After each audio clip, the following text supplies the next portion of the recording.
কাদিয়ানি। পাকিস্তান, আমাদের এই দেশ স্বাধীন হওয়ার আগে পাকিস্তান আমলের একজন লোক ছিল, তার নাম ছিল গোলাম আহমদ। এই গোলাম আহমদ কাদিয়ানি সে অনেক বই রচনা করেছে।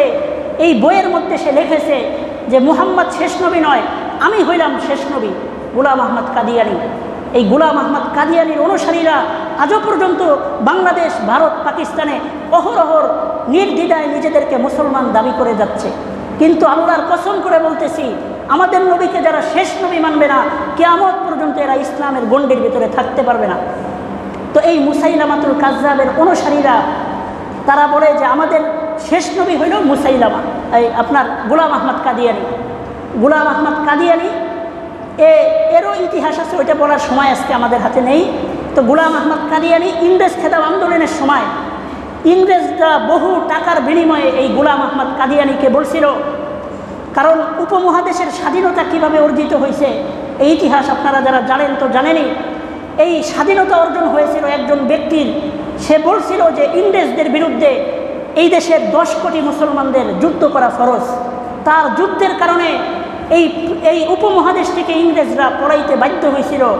শেষ পর্যায়ে উনি যেহেতু ইংরেজের বিরুদ্ধে জিহাদ ফরজের ফতোয়া দিছিল, এখন এই কথাটা তো আল্লাহর রসুলের কথা, আল্লাহর রসুল বলছেন যে জিহাদ কিয়ামত পর্যন্ত ফরজ থাকবে। তো নবীজির কথা খণ্ডন করার মতো, প্রত্যাখ্যান করার ক্ষমতা তো কারো থাকে না। তখন খ্রিস্টানরা, এই ইংরেজরা বহু টাকার বিনিময়ে এই গোলাম আহমদ কাদিয়ানিকে বলল যে তুমি নিজেকে নবী দাবি করো, তোমাকে প্রচুর টাকা দেওয়া হবে। তাহলে তুমি যদি বলো যে জিহাদ করা ফরজ না, তাহলে মুসলমানরা আমাদের বিরুদ্ধে জিহাদ করতে পারবে না, কারণ নবীর কথা তো প্রত্যাখ্যান আর একজন নবীই করতে পারবে, কোনো উম্মতের তো ক্ষমতা নাই। সুতরাং তুমি নবী দাবি করে এই জিহাদের বিরুদ্ধে ফতোয়া দাও। তখন এই গোলাম আহমদ কাদিয়ানি পুরা ভারত বিশ্বের ভিতরে, ভারতের ভিতরে বলল যে আমি হইলাম শেষ নবী, আমার নাম হইল গোলাম আহমদ। মানুষেরা বলল দলিল কি? সে বলল দলিল হইল ওয়াইজ ক্বালা ঈসা ইবনু মারইয়াম ইয়া বানি ইসরাঈল ইন্নী রাসূলুল্লাহি ইলাইকুম মুসাদ্দিকাল লিমা বাইনা ইয়াদাইয়া মিনাত তাওরাত ওয়া মুবাশশিরান বিরাসূলি ইয়াতি মিন বাদি ইসমুহু আহমদ। এটুক বলেই শেষ করতেছি। তো গোলাম আহমদ কাদিয়ানি বলল, কোরআনের এক আয়াতে আল্লাহ বলছেন, ঈসা আলাইহিস সালামের যে কিতাব ছিল ওই কিতাবের ভিতরে একটা কথা আছে যে শেষ নবী আল্লাহ যাকে বানাবেন তার এক নাম থাকবে হলো আহমদ। তার নাম কি থাকবে? আহমদ। এখন সে বলছে যে ঈসা আলাইহিস সালামের কিতাবের মধ্যে তো আমার নাম লেখা আছে, শেষ নবী যে হবে তার এক নাম কি হবে? আহমদ। আমাদের নবীর এক নাম মুহাম্মদ, আর এক নাম কি? আহমদ। এখন সে দাবি করলো যে কোরআনের মধ্যেও আছে শেষ নবীর নাম হবে আহমদ, সুতরাং আমার নামও তো আহমদ, আল্লাহ নিজেই বলছে আমি নবী। তখন একজন আলেম ছিলেন, তিনি তাকে বললেন, তোমার নাম তো শুধু আহমদ না, তোমার নাম তো গোলাম আহমদ, মানে আহমদের গোলাম, আমাদের নবীর গোলাম তুমি, তুমি তো নিজে আহমদ না। সে বলল, কিছুক্ষণের জন্য আমি আমার নামের শুরু থেকে গোলাম শব্দটা কেটে দিলাম, শুধু আহমদ থাকলো, তখন আমি নবী পরিমাণিত হয়ে গেলাম। তখন ওই আলেম বললেন, শোনো, আমার নাম হইল আতাউল্লাহ। ওই আলেমটার নাম ছিল কি? আতাউল্লাহ। তার নামের শেষের শব্দটা হলো আল্লাহ।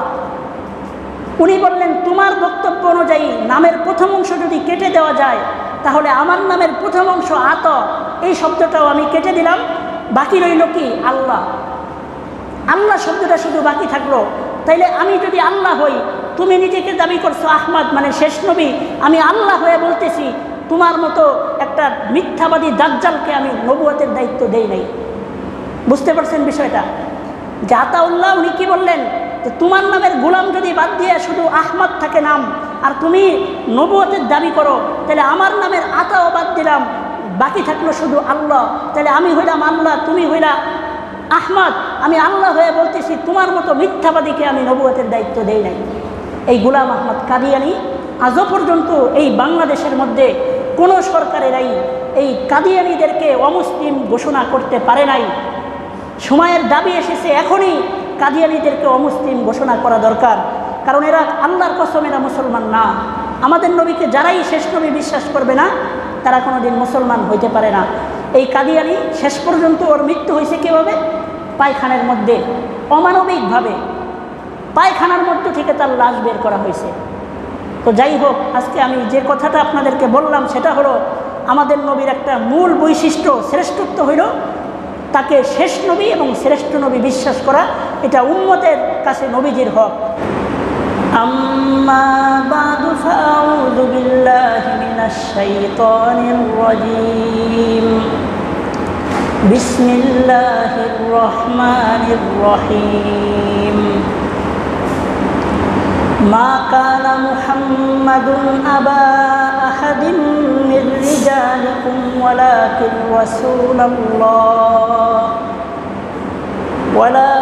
রাসূলাল্লাহি ওয়া খাতামান নাবিয়্যিন। وقال سيدنا رسول الله صلى الله عليه وسلم سيكون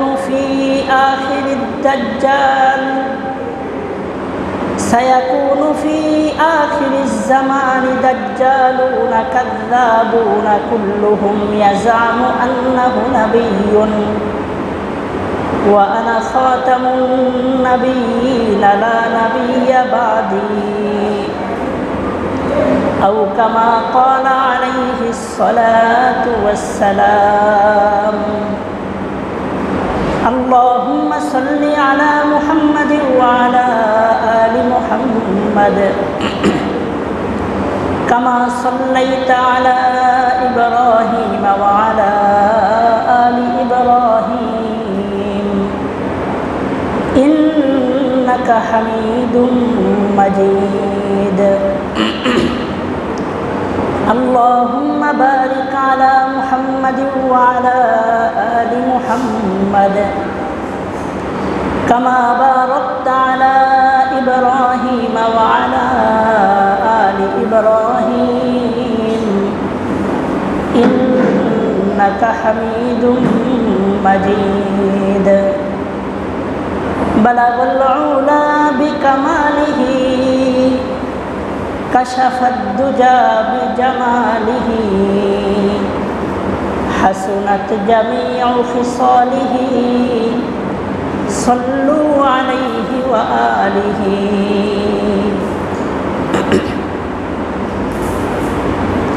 سيد الكونين ختم المرسلين سيد الكونين ختم المرسلين آخر مدبود فخر الأولين.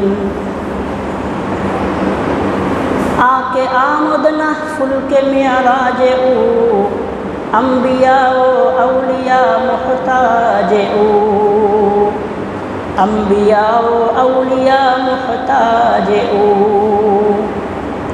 मुहतरम हाजिरिन, সম্মানিত মুসল্লিয়ানে কেরামগণ, হুকুক সম্পর্কে আমাদের আলোচনা চলতেছিল। রাসূল করিম সাল্লাল্লাহু আলাইহি ওয়াসাল্লামের হক উম্মতের কাছে, নবীজির কি হক উম্মতের কাছে, এই ব্যাপারে আমরা আলোচনা করতেছিলাম। গত সপ্তাহে আমাদের নবী শ্রেষ্ঠ নবী এই বিষয়ে আলোচনা করা হয়েছে। আজকে আমি আপনাদের সামনে আমাদের নবী শেষ নবী এই বিষয়ে আলোচনা করব ইনশাআল্লাহ। আমাদের নবী মুহাম্মদুর রাসূলুল্লাহ সাল্লাল্লাহু আলাইহি ওয়াসাল্লাম, আল্লাহ তাকে দুনিয়াতে পাঠাইছেন একেবারে শেষে, এবং আমাদের নবীর পর থেকে কিয়ামত পর্যন্ত এই পৃথিবীতে আল্লাহ আর কাউকে নবী হিসেবে পাঠাবেন না। সুতরাং আমাদের নবী হলেন শেষ নবী। আল্লাহ বলেন, মা কানা মুহাম্মাদুন আবা আহাদিন মির রিজালিকুম ওয়ালাকিন রাসূলুল্লাহি ওয়া খাতামান নাবিয়্যিন। এই আয়াতের মধ্যে আল্লাহ বলতেছেন যে মুহাম্মদ সাল্লাল্লাহু আলাইহি ওয়াসাল্লাম তোমাদের কোনো পুরুষের, কোনো যুবকের পিতা নন, বরং তিনি হইলেন ওয়ালাকিন রাসূলুল্লাহ, আল্লাহর রাসূল, ওয়া খাতামান নাবিয়্যিন, এবং তিনি হইলেন শেষ নবী। খাতাম মানে আংটি, খতাম শব্দের অর্থ, এক অর্থ হইল আংটি, খতাম শব্দের আর এক অর্থ হইল সিলমোহর। সাধারণত যে কোনো কাজে, যে কোনো কাগজে পূর্ণাঙ্গভাবে যাচাই বাছাই করার পরে একেবারে শেষ পর্যায়ে গিয়ে একটা কাগজে সিল স্বাক্ষর মেরে দেওয়া হয়। যেহেতু একেবারে শেষ অবস্থাতে গিয়ে স্বাক্ষর দেওয়া হয়, সিল দেওয়া হয়, এজন্য খতাম শব্দের অর্থ এখান থেকে একেবারে শেষ সীমা বোঝানো হয়েছে। সুতরাং খতামুন নাবিয়্যিন এর অর্থ হইল শেষ নবী, যার পর থেকে আল্লাহ নবুয়তের দরজায় সিল মেরে দিয়েছেন। কিয়ামত পর্যন্ত আর কেউ নবী হিসেবে আল্লাহ পাঠাবেন না, আল্লাহ কাউকে নবুয়ত দান করবেন না এই নবীর পরে। এক হাদিসে আল্লাহর রাসূল বলছেন, আনা খাতামুন নাবিয়্যিনা লা নাবিয়্যা বাদি, যে আমি হইলাম শেষ নবী, আমার পর থেকে কিয়ামত পর্যন্ত আল্লাহ আর কাউকে নবী বানাবেন না। তো খতাম শব্দের অর্থ হইল সিল, সিলমোহর। যেহেতু যে কোনো কাজে একেবারে শেষে সিল মারা হয়, তো আল্লাহ আমাদের নবীকে খতামুন নাবিয়্যিন বলেও ওইটাই বুঝাইছেন যে আমাদের নবী হইল নবুয়তের দরজায় সিল মেরে দিছেন, এরপরে আর কোনো নবী এই পৃথিবীতে নবী হিসেবে আসবে না। আর খতাম শব্দের আর একটা অর্থ হইল মোহর, মোহরে নবুয়ত। আল্লাহর রসুলের পিঠে আল্লাহর পক্ষ থেকে একটা বিশেষ হালকা একটু উঁচু একটা মোহর আল্লাহ দান করেছিলেন, কিছুটা উঁচু আকৃতির একটা চিহ্ন, যেই চিহ্নটা দেখে বোঝা যাইত যে ইনি হইলেন শেষ নবী মুহাম্মদ সাল্লাল্লাহু আলাইহি ওয়াসাল্লাম। তো এই মোহরে নবুয়ত হাদিস শরীফে আছে, বিভিন্ন হাদিসে। একবার এক সাহাবী, তাকে তার খালাম্মার সাথে নবীজির দরবারে নিয়ে যাওয়া হয়েছে। তো ওই সাহাবী বলতেছেন যে আমাকে আমার খালাম্মা আল্লাহর রসুলের দরবারে নিয়ে গেলেন। নিয়ে যাওয়ার পরে আমি দেখলাম নবীজির পিঠের ভিতরে একটা ছোট্ট একটা মোহরে নবুয়ত, যেই চিহ্নটা দেখে বোঝা যাইত যে ইনি হলেন শেষ নবী। আপনারা হয়তো আগেও কোনো দিন শুনেছেন হযরত সালমান ফারসি রাদিয়াল্লাহু আনহুর ঘটনা। হযরত সালমান ফারসি রাদিয়াল্লাহু আনহু নবীজির একজন সাহাবী ছিলেন। এই উম্মতের মধ্যে নবীজির সাহাবীদের মধ্যে সবচেয়ে বেশি হায়াত তিনি পেয়েছেন। 250 বছর তিনি পৃথিবীতে বেঁচে ছিলেন। এই সালমান ফারসি রাদিয়াল্লাহু আনহু আল্লাহর রসুলের যুগের আগে থেকেই তিনি পারস্যের বাসিন্দা ছিলেন। তিনি একেবারে রাজ পরিবারে জমিদার বংশে বড় হয়েছেন। এই সালমান ফারসি রাদিয়াল্লাহু আনহুর পিতা মাতা ওনারা আগুনের পূজা করত, অগ্নি পূজক ছিল। তো এই সালমান ফারসি রাদিয়াল্লাহু আনহু ওনার সারা জীবনের একটা আশা ছিল যে উনি সত্য ধর্ম কোনটা ওইটা বাছাই করে ওই ধর্মের অনুসারী হবেন, এটা তার মনের একটা আশা ছিল। তো এই সালমান ফারসি রাদিয়াল্লাহু আনহু সত্য ধর্মের খোঁজ নিতে গিয়ে একদিন তিনি জমিতে কিছু কৃষি কাজের জন্য গেলেন। যাওয়ার পরে তিনি একজন খ্রিস্টান পাদ্রীকে দেখতে পেলেন। খ্রিস্টানদের গির্জায় একজন খ্রিস্টান পাদ্রীকে দেখে বললেন যে আমার পিতামাতা তো খ্রিস্ট ধর্ম পালন করে না, তারা অগ্নি পূজক। আমার মনের খুব চাহিদা যে এই পৃথিবীর মধ্যে যেই ধর্মটা সঠিক ধর্ম আমি ওই ধর্ম পালন করব। ওই খ্রিস্টান পাদ্রী তাকে বলল যে ঠিক আছে, তুমি আমার গির্জায় থেকে যাও, তুমি খ্রিস্ট ধর্ম পালন করো। তখন ওই লোক সালমান ফারসি রাদিয়াল্লাহু আনহু উনি বাড়িতে গিয়ে খ্রিস্টান ধর্ম অনুযায়ী জীবনযাপন শুরু করে দিলেন। তার পিতামাতা যখন জানতে পারল যে আমাদের ছেলে অগ্নি পূজার ধর্ম বাদ দিয়ে খ্রিস্টান ধর্ম পালন করতেছে, তখন এই সালমান ফারসিকে শিকল দিয়ে বেঁধে ঘরের ভিতরে আটকায় রাখত সবসময়।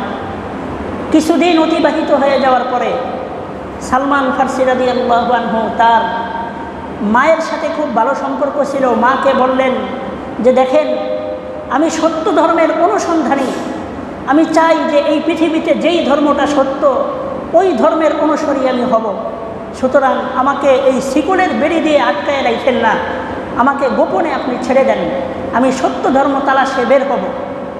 তখন তার মা তাকে গোপনে, তার পিতাকে না জানায়া সন্তানটাকে ছেড়ে দিলেন। তখন তিনি খ্রিস্টানদের গির্জায় চলে গেলেন। যাওয়ার পরে খ্রিস্টান যে পাদ্রী ছিল, ওই গির্জার যে প্রধান ছিল, তার কাছে তিনি দীর্ঘদিন থাকতে থাকলেন। এইভাবে থাকতে থাকতে একটা পর্যায়ে এই খ্রিস্টান পাদ্রীর মৃত্যুর সময় ঘনিয়ে আসলো, বুড়ে হয়ে গেছে, মৃত্যুবরণ করবে।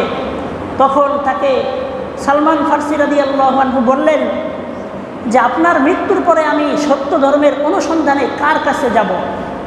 খ্রিস্টান ওই পাদ্রী বলল যে আমার মৃত্যুর পরে তুমি অমুক গির্জায় আরেকজন পাদ্রী আছে, তার কাছে তুমি চলে যেও, তার কাছে গেলে সত্য ধর্মের সন্ধান পাবা। এইভাবে তিনি দ্বিতীয় পর্যায়ে আরেকজন পাদ্রীর কাছে গেলেন, ওখানেও দীর্ঘদিন থাকলেন। তার মৃত্যুর সময় তাকেও এইভাবে জিজ্ঞাসা করলেন যে আমি তৃতীয় নম্বরে কার কাছে যাব? তিনি বললেন যে আরেকটা জায়গার সন্ধান দিলেন যে ওইখানে খ্রিস্টান একজন পাদ্রী আছে, তুমি তার কাছে চলে যাও। তো 3 নম্বর জায়গায় খ্রিস্টানদের গির্জায় তিনি থাকতে শুরু করলেন। এক পর্যায়ে দেখা গেল যে ওই তৃতীয় খ্রিস্টান পাদ্রীরও দুনিয়া থেকে ইন্তেকালের সময় চলে আসলো। কারণ আমি তো আগেই আপনাদেরকে বললাম যে এই সালমান ফার্সি রাদিয়াল্লাহু আনহু উনি দুনিয়াতে 250 বছর হায়াত পেয়েছেন। কাজেই ওনার এই জীবনের ভিতরে অনেক মানুষ দুনিয়া থেকে বিদায় নিয়েছে। তো তৃতীয় জন যখন বিদায় নিয়ে চলে যায়, তখন সালমান ফার্সি বললেন যে আপনার ইন্তেকালের পরে সত্য ধর্মের তালাশে আমি কোথায় যাব? তখন ওই পাদ্রী বলল যে আমার পরে তোমাকে আমি কার অ্যাড্রেস দিব, কার লোকেশন দিব আমি জানি না, তবে শুনে রাখো শেষ জামানার শ্রেষ্ঠ নবী মুহাম্মদুর রাসূলুল্লাহর দুনিয়াতে আগমনের সময় ঘনিয়ে আসছে। এরপর থেকে তুমি আর কোনো খ্রিস্টানদের পাদ্রীর কাছে যাও না, বরং শেষ ধর্মের শ্রেষ্ঠ নবী মুহাম্মদুর রাসূলুল্লাহর খোঁজে তুমি বের হয়ে পড়ো আমার ইন্তেকালের পরে। তখন এই সালমান ফার্সি রাদিয়াল্লাহু আনহু বললেন যে আমি তো পারস্যের বাসিন্দা, শেষ ধর্মের নবী মুহাম্মদুর রাসূলুল্লাহ তার জন্ম কোথায় হবে এই লোকেশন আমাকে না দিলে আমি কিভাবে বুঝবো কে শেষ নবী, আসলেই তিনি শেষ নবী কিনা, এই জিনিসটা আমি বুঝবো কিভাবে? তখন খ্রিস্টানদের ওই পাদ্রী বলল, কারণ খ্রিস্টানরা তো হযরত ঈসা আলাইহিস সালামের ধর্মের সব কিছু তারা জানতো।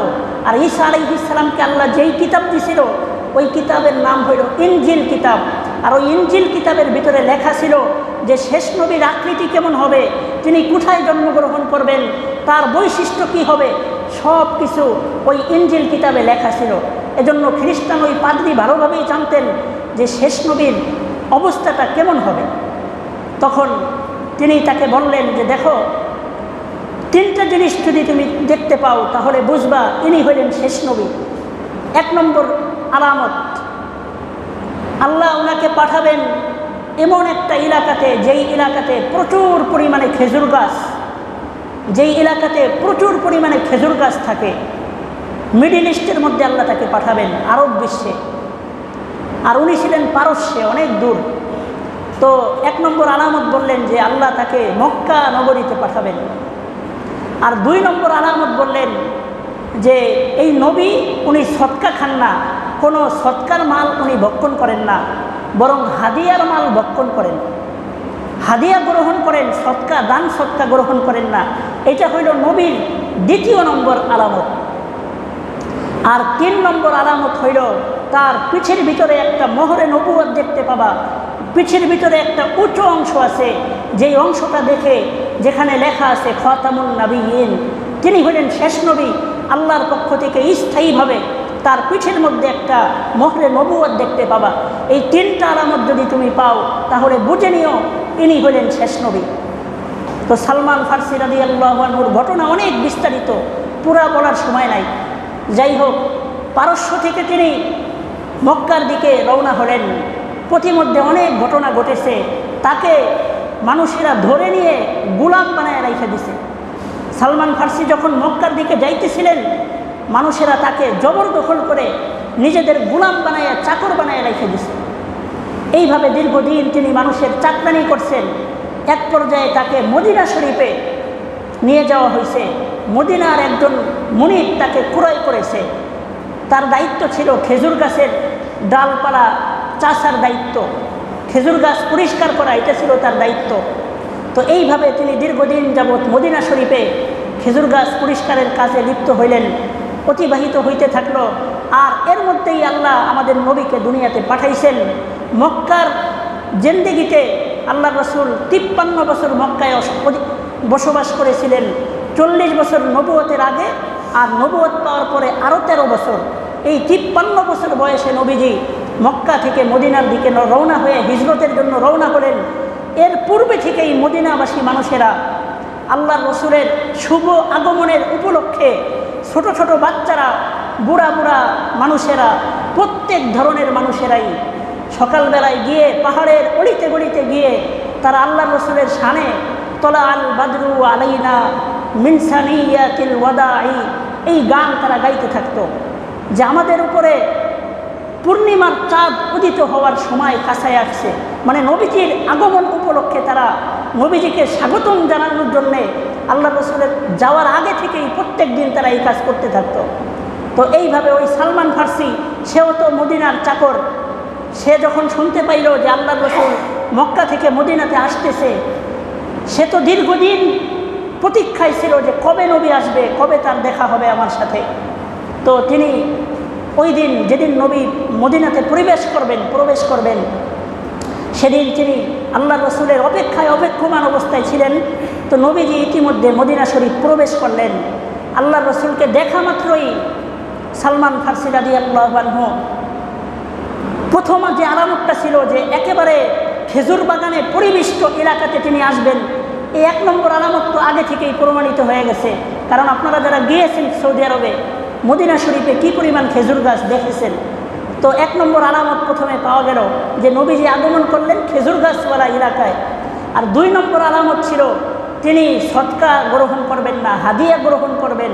এটা পরীক্ষা করার জন্যে সালমান ফার্সি এরকম এক টুকরা খেজুর নিয়ে আল্লাহ রসুলকে বলতেছেন, এটা আপনাকে সদকা দিলাম। নবীজি বললেন, আমি সদকার মাল গ্রহণ করি না, কোনো নবীর জন্য সদকার মাল গ্রহণ করা জায়েজ নাই, আমি হাদিয়ার মাল গ্রহণ করি। তখন পরের দিন আবার আরেক থলে খেজুর নিয়ে আল্লাহ রসুলকে বললেন, এটা আপনাকে হাদিয়া স্বরূপ দিলাম। নবীজি গ্রহণ করলেন, খেজুরটা রেখে দিলেন। আর ওখান থেকে এক একটা করে পাকলে তিনি নিজেও খাইতেন, সাহাবীদেরকেও খাওয়াইতেন।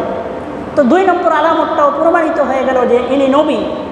3 নম্বরে হলো তার পিঠের মধ্যে ছিল মোহরে নবুয়ত, নবুয়তের এক বিশেষ চিহ্ন, যেটা আল্লাহর পক্ষ থেকে একমাত্র তাকেই দেওয়া হয়েছে, পৃথিবীর আর কাউকে দেওয়া হয় নাই। তো এই জিনিসটা খোঁজার জন্য সালমান ফার্সি খুব বিতৃষ্ণ ছিলেন যে কিভাবে এটা দেখা যায়। নবীজি তো জামা পরা থাকতেন সবসময়। তো আল্লাহ রসুল বিষয়টা বুঝতে পেরে একদিন সালমান ফার্সির সামনে তিনি তার চাদরটাকে একটু পিছনের দিকে করে দিলেন, আর কি নিচে নামায়ে দিলেন। তো তিনি পিছন থেকে খুব ভালোভাবে দেখতে পেল যে তার পিছনে পিঠের মোহরে নবুয়ত আছে। সাথে সাথে সালমান ফার্সি রাদিয়াল্লাহু আনহু আল্লাহ রসুলের পিঠ মুবারকে চুমা খাইলেন, ওই মোহরে নবুয়তের উপরে চুমা খাইলেন। এরপরে পুরা ঘটনা নবীজিকে বললেন যে দীর্ঘ অনেক বছর যাবৎ আমি আপনার অপেক্ষায় ছিলাম, সুতরাং আপনি আমাকে ইসলামের কালিমা পড়ায়া মুসলমান বানায়া দেন। আল্লাহ রসুলের হাতে এই সালমান ফার্সি রাদিয়াল্লাহু আনহু ইসলাম ধর্ম গ্রহণ করলেন। তো তাই যে কথাটা আমি বলতেছিলাম যে আল্লাহ কোরআনে বলছেন, মা কানা মুহাম্মাদুন আবা আহাদিন মির রিজালিকুম ওয়ালাকিন রাসূলুল্লাহি ওয়া খাতামান নাবিয়্যিন, যে মুহাম্মদ সাল্লাল্লাহু আলাইহি ওয়াসাল্লাম দুনিয়ার কোনো মানুষের, দুনিয়ার কোনো যুবকের পিতা নন, বরং তিনি হইলেন আল্লাহর রসুল এবং শেষ নবী। তো আল্লাহ রসুলের এই যে খতামের এক অর্থ হইল মোহরে নবুয়ত। তো এই হলো মোহরে নবুয়তের ইতিহাস। তো আল্লাহ রসুলকে আল্লাহ শেষ নবী হিসেবে যে আমাদের মধ্যে পাঠাইছেন, এটা হইল আমাদের নবীর শ্রেষ্ঠত্বের একটা বিশেষ কারণ আমাদের নবীকে আল্লাহ শেষ নবী হিসেবে পাঠাইছেন, এটা আমাদের নবীর যত মর্যাদা আছে তার মধ্যে অন্যতম একটা মর্যাদা। এই ব্যাপারে আপনাদের একটা প্রশ্ন জাগতে পারে যে আমরা তো সকলেই জানি কিয়ামতের আগে হযরত ঈসা আলাইহিস সালাম দুনিয়াতে আরেকবার আসবেন। তিনি এসে 40 বছর এই পৃথিবীতে থাকবেন। তাহলে আমাদের নবী যদি শেষ নবী হয়ে থাকে, তাহলে ঈসা আলাইহিস সালাম তো আমাদের নবীর ইন্তেকালের পরে আবারও দুনিয়াতে আসবেন। তাহলে আমাদের নবী শেষ নবী কীভাবে হইলেন? এই ব্যাপারে এক হাদিসে আল্লাহর রাসূল বলছেন যে আনা খাতামুন নাবিয়্যিন লা নাবিয়্যা বাদি, আমি শেষ নবী, আমার পরে আল্লাহ নবী হিসেবে কাউকে পাঠাবেন না। ঈসা আলাইহিস সালাম দুনিয়াতে আসবেন দুনিয়াবাসী মানুষের কোনো কাজের জন্যে না, বরং তার নিজের একটা কাজ বাকি আছে, ওই কাজটা সারার জন্যে তিনি দুনিয়াতে আসবেন। বিষয়টা সহজে বোঝার জন্যে আমি আপনাদের সামনে একটা উদাহরণ দেই। উদাহরণটা দিলে আপনারা বিষয়টা সহজেই বুঝতে পারবেন। মনে করেন একজন লোক, আমাদের ভিতরে কেউ এমন একটা রোগে আক্রান্ত হইল, যেই রোগের চিকিৎসার জন্যে অনেকজন ডাক্তার দেখাইছেন, প্রায় 10 জন ডাক্তার দেখাইল। প্রথমে একজন ডাক্তার দেখাইল, রোগটা সাময়িকভাবে সারল, কিছুদিন পরে রোগটা আবার দেখা দিল। তারপরে দ্বিতীয় ডাক্তারের কাছে গেল, তার চিকিৎসার ফলাফল একই হইল। এইভাবে 9 জন ডাক্তার দেখানোর পরেও তার রোগ কিছুদিন ভালো থাকে, আবার ওই রোগটা পুনরায় দেখা দেয়। শেষ পর্যন্ত 10 নম্বরে এমন একজন ডাক্তারের কাছে গেল, যেই ডাক্তারের চিকিৎসা নেওয়ার পরে ওই রোগটা স্থায়ীভাবে তার সেরে গেল, আর কোনো দিন ওই রোগে সে আক্রান্ত হইল না। আমার কথা বুঝে থাকলে আপনারা বলেন তো, এই 10 ডাক্তারের মধ্যে শেষ ডাক্তার যিনি, তার চিকিৎসার মাধ্যমেই তো তিনি সুস্থ হইল, তাহলে এদের মধ্যে কোন ডাক্তার শ্রেষ্ঠ ডাক্তার? শেষ ডাক্তার। কারণ এই ডাক্তারের চিকিৎসার পর থেকে তার আর কোনো দিন চিকিৎসা নেওয়ার কোনো প্রয়োজন হইল না। ঠিক তেমনিভাবে হযরত আদম আলাইহিস সালাম থেকে নিয়ে আমাদের নবী মুহাম্মদুর রাসূলুল্লাহ পর্যন্ত লক্ষাধিক নবী রাসূল আল্লাহ দুনিয়াতে পাঠাইছেন। এক নবীকে পাঠানোর পরে কিছুদিন পরে নবীর ইন্তেকালের পরে তার উম্মতের মধ্যে ফিতনা ফাসাদ শুরু হয়ে গেছে, আবার আল্লাহ নবী পাঠাইছেন। প্রত্যেক নবীর ইন্তেকালের পরেই আরেক নবীকে পাঠাইয়া দুনিয়াবাসী মানুষদেরকে পরিচালনা করাইছেন।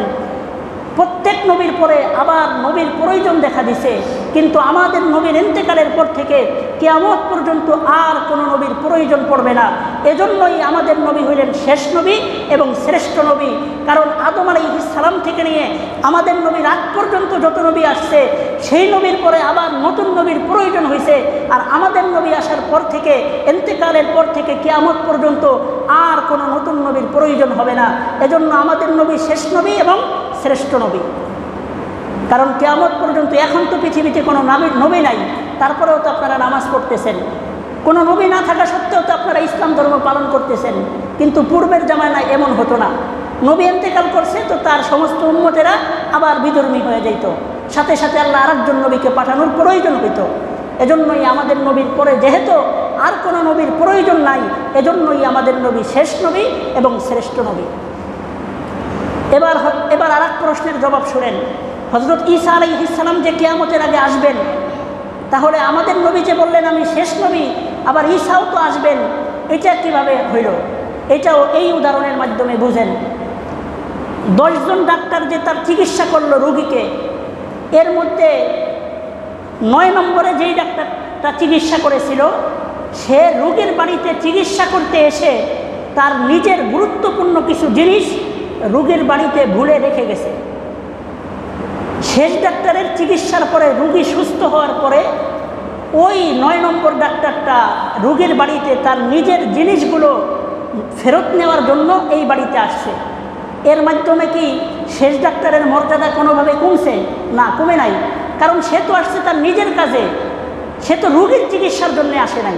ঠিক তেমনিভাবে আমাদের নবীর পরে যে ঈসা আলাইহিস সালাম আসবেন দুনিয়াতে, উম্মতকে হিদায়াতের জন্য আসবেন না, তার নিজের একটা কাজ বাকি ছিল, ওই কাজটা করার জন্য তিনি দুনিয়াতে আসবেন। কাজেই ঈসা আলাইহিস সালামের আগমনের মাধ্যমে আমাদের নবীর মর্যাদা কোনো অংশেই কমবে না।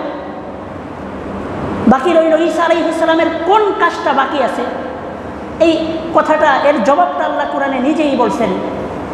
ইয ক্বালাল্লাহু ইয়া ঈসা ইন্নী মুতাওয়াফফিকা ওয়া রাফিউকা ইলাইয়া ওয়া মুতাহহিরুকা মিনাল্লাযীনা কাফারু ওয়া জাইলুল লাযীনা ইত্তাবাউকা ফাওকাল্লাযীনা কাফারু ইলা ইয়াউমিল কিয়ামাহ। খ্রিস্টানরা হজরত ঈসা আলাইহিস সালামকে শুলিতে চড়াইয়া ইন্তেকাল করানোর একটা অসৎ পায় তারা চালাইছিল।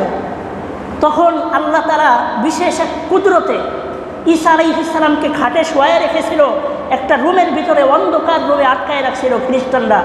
ঈসাকে শুলিতে চড়াইয়া ইন্তেকাল করাবে, এই কারণে আল্লাহ তাআলা নিজ কুদরতে ঈসা আলাইহিস সালামকে আসমানে উঠাইয়া নিয়েছেন সশরীরে, তিনি মৃত্যুবরণ করেন নাই। আর খ্রিস্টানদের একজন পাদ্রীকে ঈসা আলাইহিস সালামের মতো চেহারা বানাইয়া ওই খাটের উপরে আল্লাহ শোয়াই দিয়েছেন। কিছুক্ষণ পরে খ্রিস্টানদের ওই পাদ্রীকে তারা হত্যা করে ফেলছে, ভাবছে ঈসা, কিন্তু আল্লাহ বলেন যে না, তোমরা ঈসা আলাইহিস সালামকে হত্যা করতে পারো নাই, আমি ঈসা আলাইহিস সালামকে আসমানে উঠায় এনেছি।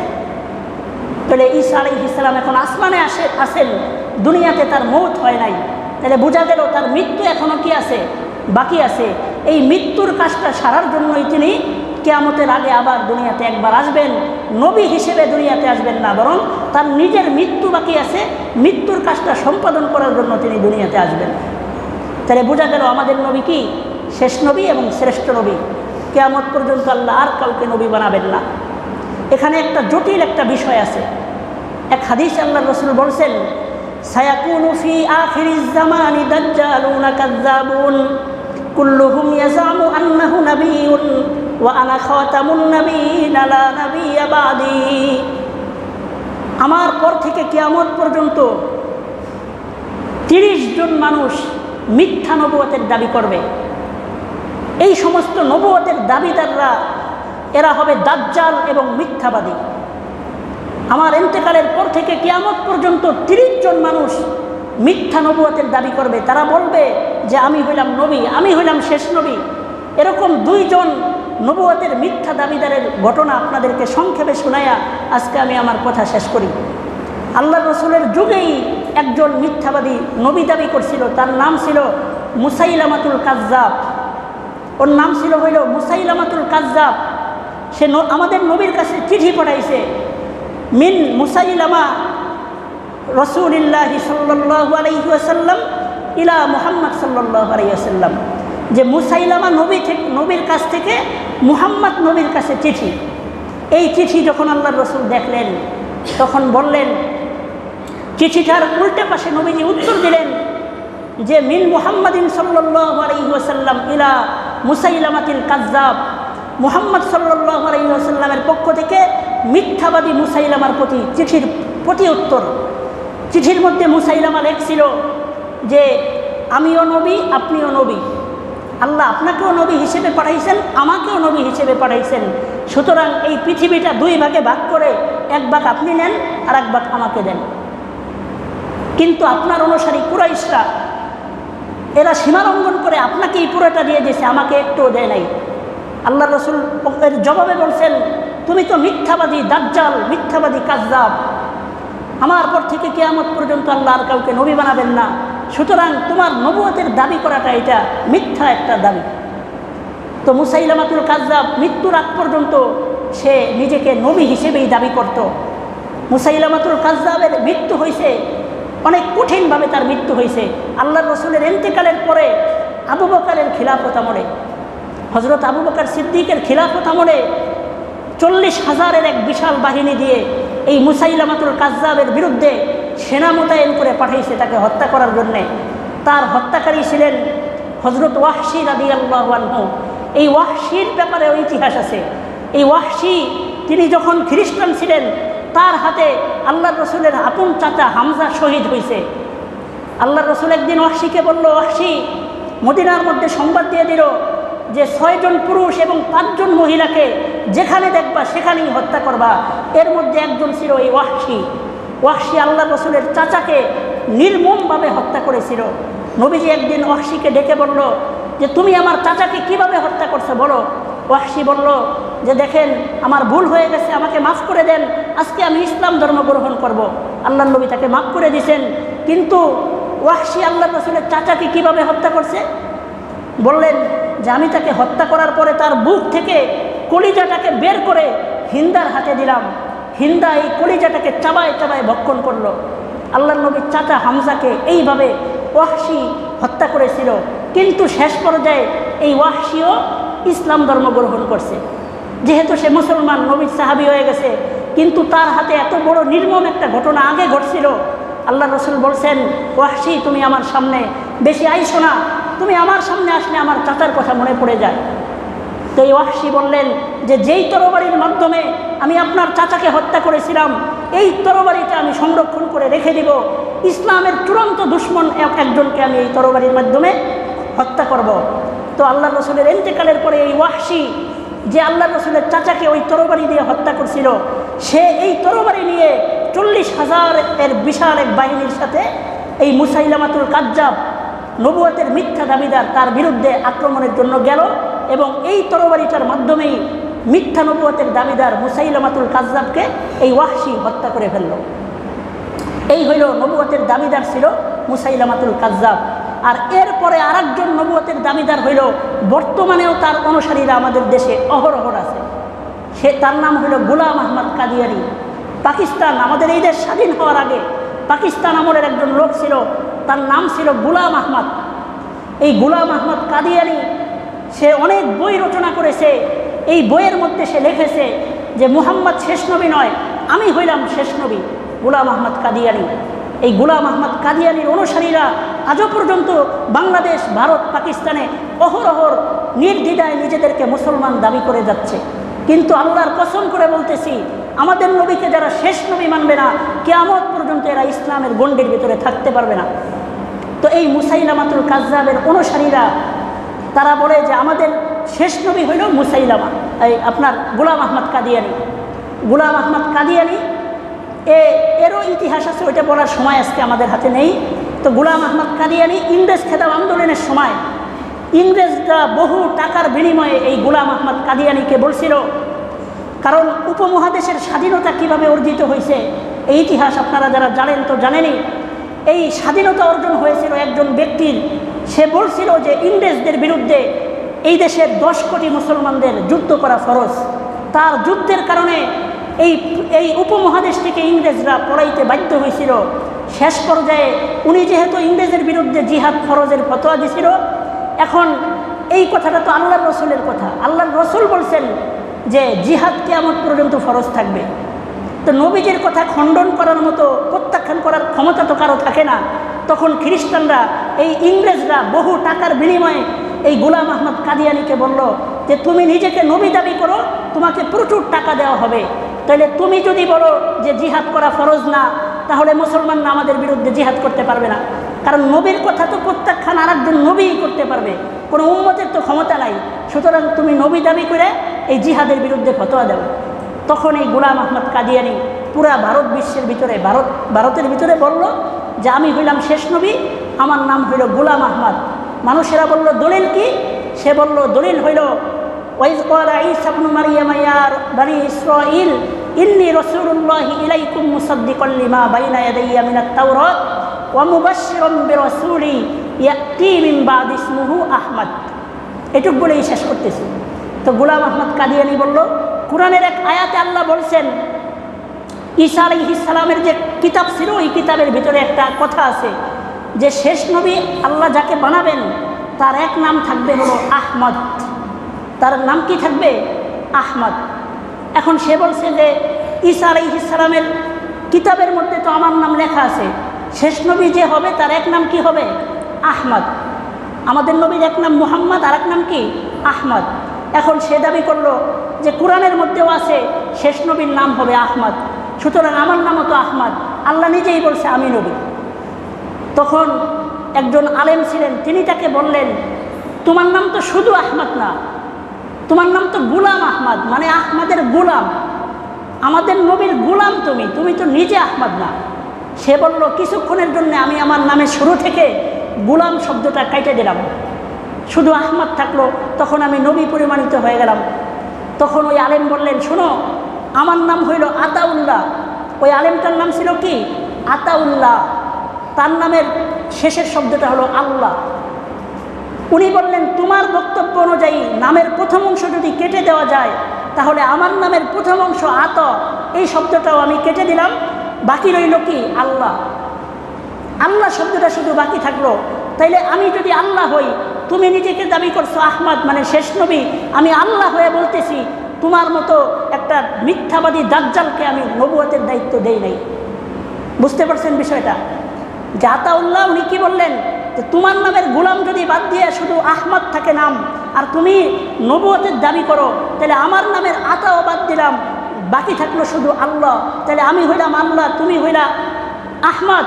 আমি আল্লাহ হয়ে বলতেছি তোমার মতো মিথ্যাবাদীকে আমি নবুয়তের দায়িত্ব দেই নাই।